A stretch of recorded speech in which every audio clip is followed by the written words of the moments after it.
Arthur yang lagi jalan tiba-tiba mendengar suara pertanyaan, "Oh, kau sudah bangun?" Arthur terkejut dan langsung bersembunyi. Ia mengira kalau suara yang berbicara itu berasal dari mayat dan merasa kalau mayat itu bangun. Saat ia mendekati mayat bandit itu, pemilik suara misterius itu tertawa dan bilang untuk jangan khawatir, karena orang mati tidak akan hidup kembali. Arthur merasa lega, tapi ia harus kembali waspada, karena tidak peduli betapa lembut dan bermartabatnya suara itu, ia harus berhati-hati. Arthur bertanya, "Siapa kau? Apa kau yang telah menyelamatkanku?" sambil menghunuskan pisau.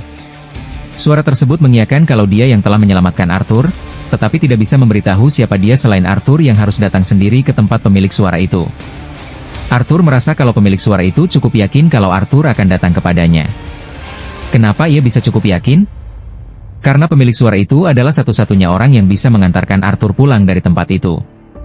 Membicarakan hal itu, Arthur langsung teringat keluarga dan rekannya Twin Horn dan ia bertanya-tanya tentang keselamatan mereka. Akhirnya Arthur memutuskan untuk meminta bantuan ke pemilik suara itu. Lalu Arthur diberikan sebuah penglihatan di kepalanya yang menunjukkan lokasi dari pemilik suara itu.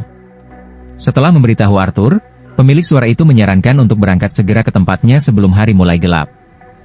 Arthur berjalan menuju lokasi sang pemilik suara sambil memikirkan kenapa pemilik suara itu menolongnya. Saat ia memanjat batu, ia menemukan air sungai dan akhirnya mandi dan mencuci baju. Setelah selesai, ia mengambil air dan makan terlebih dahulu, sambil memikirkan kalau arah yang ia tuju itu harusnya mengarah ke hutan Elshire, yaitu wilayah para elf kerajaan Elenoir. Arthur melanjutkan lagi perjalanannya.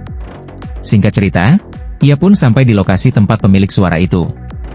Arthur mengira kalau pemilik suara itu adalah batu. Lalu pemilik suara itu menyuruh Arthur masuk ke dalam. Arthur pun masuk sambil membawa harapan kalau dia akan segera pulang kepada keluarganya.